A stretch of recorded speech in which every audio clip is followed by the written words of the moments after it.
Ouais, salut à tous, je suis heureux de vous retrouver au bord de la Gravière. Je viens de sortir du boulot, je viens d'arriver, je suis pas encore installé, je vais installer tout le campement. Une petite nuit à l'arrache comme on les a fait régulièrement. Donc je vais m'installer, je pense que ça va pêcher pas avant 8h, 8h30 ce soir. Et puis on va pêcher jusque 8h, 8h, 9h demain je pense, un truc dans le genre. Et puis on va voir ce que ça peut donner quoi. Donc je me suis mis sur un poste qui me permet de pêcher une partie assez peu profonde de la Gravière. Je pense qu'on a du beau soleil la journée et les poissons peuvent peut-être commencer à remonter sur ces zones peu profondes. On va voir ce que ça peut nous donner. Il y a un carpiste qui est en place sur le plan d'eau qui pêche le deuxième poste que j'aime bien pêcher. Donc bon bah voilà, j'ai pas trop le choix du poste. Mais c'est pas grave, celui-ci me va bien, donc on va essayer de faire ça. Et puis on va espérer croiser, toucher un beau poisson. Ça serait pas mal quoi, hein. Après une bonne grosse journée de boulot comme aujourd'hui, où franchement ça a bien couru, je peux vous dire que je suis content d'être au bord de la flotte, hein. Bon allez, je vais perdre pas plus de temps, je vais m'installer et j'espère vous faire voir un joli poisson, ça serait cool. Allez, on y va, c'est parti. Bon, pour la première, on va faire dans le simple, dans le basique. Petit équilibré poisson, petit stick au poisson, au pelé poisson. Et amorçage pelé poisson chaîne vie. Donc le pelé mijoté dans le jus de chaîne vie. Et ça, je vais le déposer près d'un petit îlot, dans 1,70 m d'eau à peu près. Et ça, généralement, ça rapporte plutôt bien. Allez, la deuxième canne.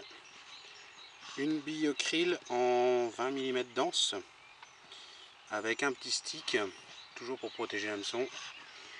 Quelques billes de différents diamètres. Et puis un petit peu du même mélange que tout à l'heure, chaîne vie et pelé poisson.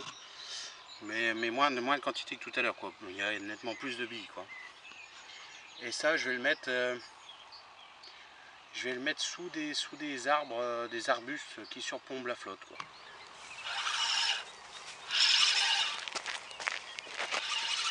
Bon voilà, j'étais en train de poster la troisième canne et la toute première canne vient de dérouler.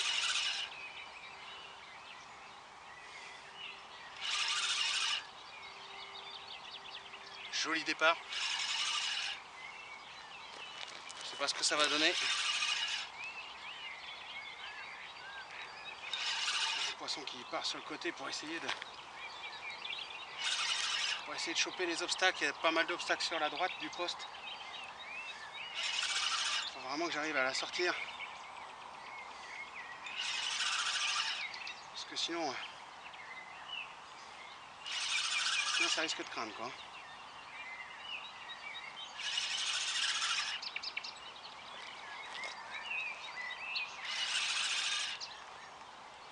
Alors, ça a l'air de venir.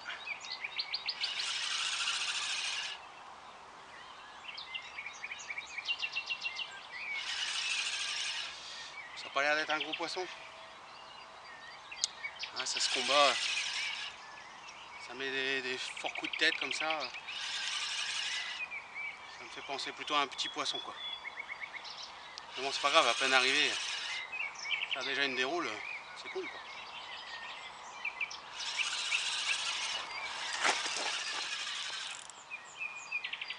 Ouais, je pense que c'est un petit poisson, ça, en surface. Je pense pas que ce soit du gros fiche, hein. J'espère que je vais pas rechoper la canne. J'étais en train de placer. Avec le bateau, ça fait un beau bordel, quoi. Ça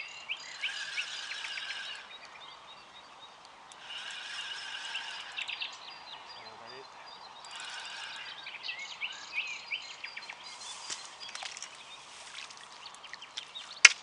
Oh putain.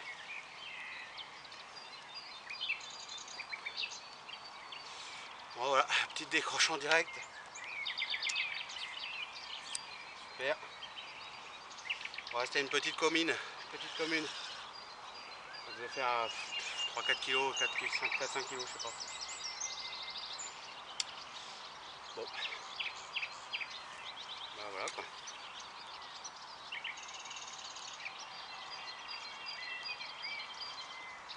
Pourtant ça pique, hein.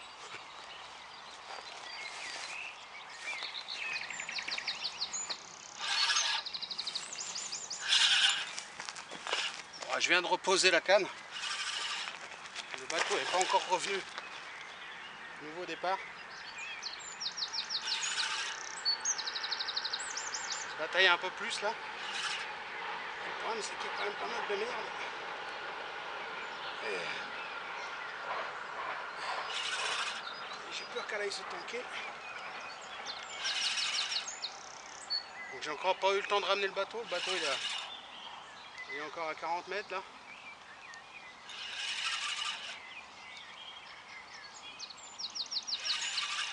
Ah, les poissons sont là-haut, hein, la vache. Comme quoi, on fait vraiment pas peur aux poissons en les posant en bateau. Hein. La preuve c'est là. Hein. Là il y a 1,70 m de flotte. Donc je viens de le déposer. Et ça a repris direct quoi.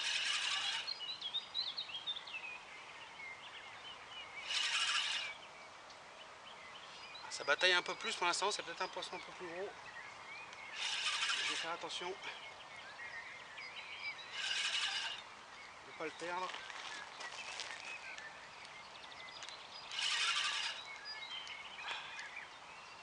Je cherche les obstacles. Hein.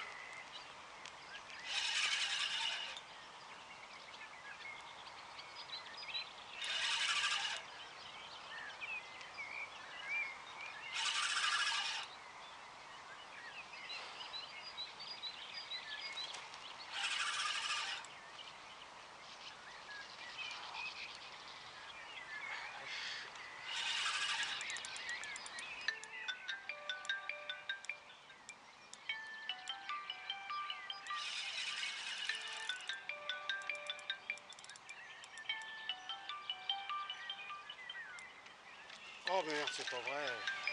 Bon voilà. Super poisson.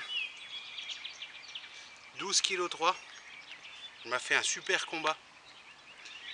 Billes équilibré poisson. Pelé poisson et chènevis. Et bam! Un des gros poissons de la gravière, parce qu'il n'y a pas de très gros poissons ici. Bon, ça fait plaisir. Putain.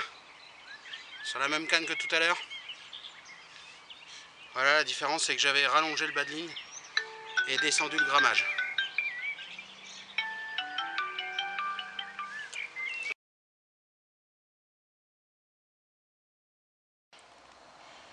Bon voilà, je venais de replacer la canne et nouveau départ. Commune de 9 kg qui m'en a bien fait baver. Super fiche. Toujours la même bille, équilibré poisson et puis le chènevis et le pelé poisson.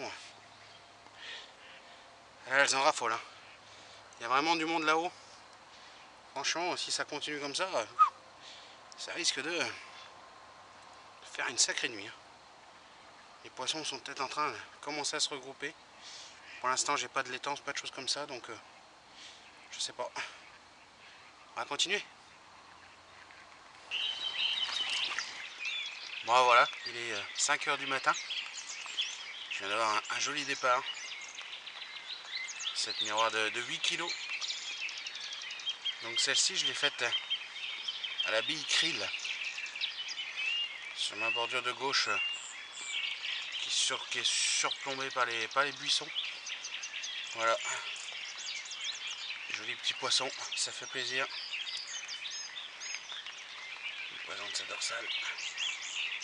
Superbe. Troisième fiche. Ça fait plaisir.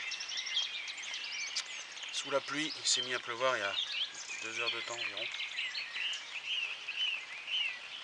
Allez. Bon, il est 9 h 30. Je viens de faire cette miroir tout en longueur de 7,1 kg. Donc avec la canne en 10 pieds, celle qui pêchait ma bordure cette nuit et que j'ai redéplacée il y a 3/4 d'heure à peu près sur un spot où j'avais vu un peu d'activité. Donc voilà, même à pas que cette nuit par contre, donc bille équilibré poisson et et juste un petit stick de pelé poisson. Voilà, ça fait un joli poisson. Alors je me pose la question s'il n'a pas commencé à frayer parce qu'il est très abîmé. On voit devant, il y a une grosse marque. Et de l'autre côté, elle est toute griffée. Et de ce côté-là, elle est vraiment toute griffée aussi. Donc je me pose la question si elles n'ont pas commencé à frayer quand même, quoi. Allez, je vais les remettre à l'eau. Et j'étais sur le point de remballer, donc je me pose la question si je tire encore 1 heure ou pas, quoi. Allez, on se retrouve dans la voiture pour clôturer ce numéro. Le vent s'est vachement levé ce matin, donc je préfère finir dans la voiture que vous entendiez bien, parce qu'avec le vent c'est toujours un peu chiant. Donc une nuit fort sympathique, hein, comme vous avez pu le voir. 4 poissons de sortie, dont une jolie miroir de plus de 12 sur ce plan d'eau, c'est déjà un beau poisson. Une combinaison qui paye vraiment bien. Hein, la bille équilibrée poisson avec le pelé et le chènevis, ça fait quand même des ravages. C'est vraiment comment dire, une association qui marche vraiment bien sur la gravière, quoi. Donc on va essayer de la développer aussi sur la rivière, voir si ça fonctionne pareil. Il va falloir que je rachète un peu de chènevis parce que à l'allure là on va en écouler un petit peu. Mais bon c'est pas très cher encore, si on arrive à bien se démerder, c'est pas très cher, et puis j'en mets pas des quantités non plus astronomiques, quoi. Donc une pêche de nuit à l'arrache, tranquille à la sortie du boulot. Ça permet de souffler, ça permet de déconnecter, et puis ça prend pas beaucoup de temps sur la vie professionnelle et sur la vie familiale, et donc ça c'est vraiment le top. On arrive comme ça à lier facilement pêche et famille et boulot, et en se faisant plaisir puisque le poisson est quand même là, quoi. Donc c'est vraiment ces pêches là que je vais je pense faire de plus en plus souvent. C'est celles qui correspondent le mieux à ma vie de tous les jours, quoi. Donc on a eu 2 décroches en début de session sur un montage qui piquait parfaitement. Mécaniquement il allait très bien. Donc après analyse du truc, je me suis dit c'est pas possible, il y a quelque chose, 2 décroches d'affilée sur le même montage, il y a un truc, c'est pas possible. Donc j'ai refait le montage et je me suis dit la seule chose que je vois c'est ça, c'est l'inertie du plomb qui fait que le poisson se sert de l'inertie du plomb pour se décrocher. Donc j'ai rallongé un peu le bas de ligne, j'ai fait un bas de ligne plus long. Là on était sur un bas de ligne entre 12 et 15 cm. Je suis passé sur un bas de ligne entre 25 et 30 avec le même hameçon, tout. Et je suis descendu légèrement en grammage de plomb. Et voilà, les poissons suivants ont été faits sans aucun problème et étaient très bien piqués. Donc pas de souci. Je pense que c'était vraiment ça le problème. Cette canne là pêchait quand même à 110, 115 mètres. Donc on a plus de chances de décrocher quand on pêche au loin comme ça, forcément, que quand on pêche à 15 mètres devant. Donc voilà, je pense que le poisson s'est servi de l'inertie de ce plomb et puis c'est décroché, quoi. 2 poissons d'affilée, c'est pas logique, et les autres poissons derrière étaient très bien piqués et j'ai plus eu de soucis d'eau. Donc je pense que c'était vraiment ça le problème. Donc voilà, quand on a des choses comme ça, il faut qu'on analyse. Il n'y a pas de raison que ça ne fonctionne pas. Si tout fonctionne mécaniquement, il doit y avoir une autre raison. Et là, je pense que la raison, c'était ça. Donc on a résolu le problème, on a réussi à faire du poisson, parce que bon, faire 2 décroches d'entrée de jeu, ça pique un peu quand même, quoi, hein. Mais on s'est rattrapé, on fait 4 poissons derrière, et ça c'est vraiment top, quoi. Là je vais pouvoir aller profiter de la famille, aller concrétiser un projet qui nous tient à cœur. On vous en parlera un peu plus, je pense, dans le futur. Et puis pouvoir profiter de la petite famille et puis de la maison. Allez, ma foi, je vous dis à la prochaine. N'hésitez pas à vous abonner, à liker, à laisser des commentaires. J'essaye d'y répondre. J'ai pris un peu de retard sur les commentaires à l'heure où je vous parle. Donc je pense que quand la vidéo sera sortie, j'aurai rempli tous les commentaires. Je reviens de la Loire, hein, où j'ai fait la session de quasiment une semaine. Donc j'ai pas pu répondre aux commentaires au bord de l'eau. C'était assez compliqué. Et puis là, je vais m'y mettre, je pense, dès aujourd'hui à répondre aux commentaires. Et puis voilà quoi. Allez ma foi, on se dit à la prochaine et puis on se donne rendez-vous au bord de l'eau. Allez à toutes.